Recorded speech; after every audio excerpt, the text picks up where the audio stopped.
Hello guys! This is Architect Aki from Excellent Home Decor at nandito tayo ngayon para makita natin yung progress sa ating project dito sa Tagaytay.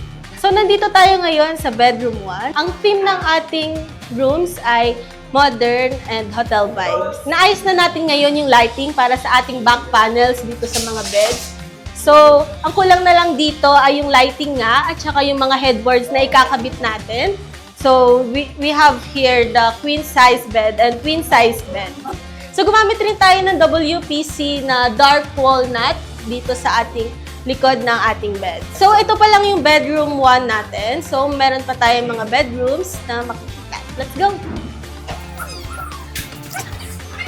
So, nandito na tayo sa ating bedroom number 2. At inaayos na nila ngayon yung ating wall cladding. So, meron tayo ditong full height na headboard. At gumamit rin tayo ng, sa lahat ng rooms ay makikita natin itong modern na wall cladding na ginagamit natin ngayon sa mga hotels and such. So, welcome sa ating bedroom number 3. Inaayos rin nila yung ating wall cladding dito. So, dito natin ipapwesto yung TV console natin. At dito ay meron tayong nilagay dito na bench para sa pwede tambayan ng ating mga tao. So, itong bedroom number 3 ay kamukha rin ng bedroom number 2. Gumamit rin tayo ng full height na headboard. Gumamit rin tayo dito ng wall cladding na fabric. So, makikita din natin dito yung ating ginamit na cabinet. Gumamit tayo ng rose gold na kulay ng ating handle.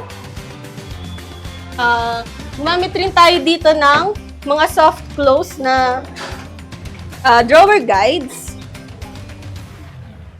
Okay. Tara sa room number 4. So, andito tayo ngayon sa room number 4. So, itong cabinet ay ginamitan natin ng GF6001 na laminate. At ginamitan rin natin ito ng high quality material na mechanism na soft close drawer guide. So, itong bedroom number 4 naman ay kamukha ng bedroom number 1. Dito natin ilalagay o ipepwesto yung TV console at gumamit rin tayo dito ng wallpaper na wall cladding. So, dito naman yung ating vanity area. Dito mag-aayos yung mga gagamit and such. So, meron ding pailaw yung ating vanity mirror. Gumamit rin tayo ng back panel dito na WPC para nagko-complement siya sa ating mga designs. Ang ginagawa na lang din dito ay yung lighting natin at saka yung headboard. Lalagyan din natin ito ng pailaw para maganda yung paglabas niya dito sa ating WPC.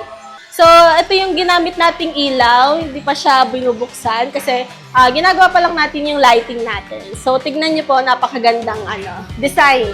Kung na-inspire kayo sa ganitong klaseng bahay, please don't forget to message us on our Facebook page, Excellent Home Decor, and visit our website page, www.excellenthomedecor.com. Choose excellent Home Decor.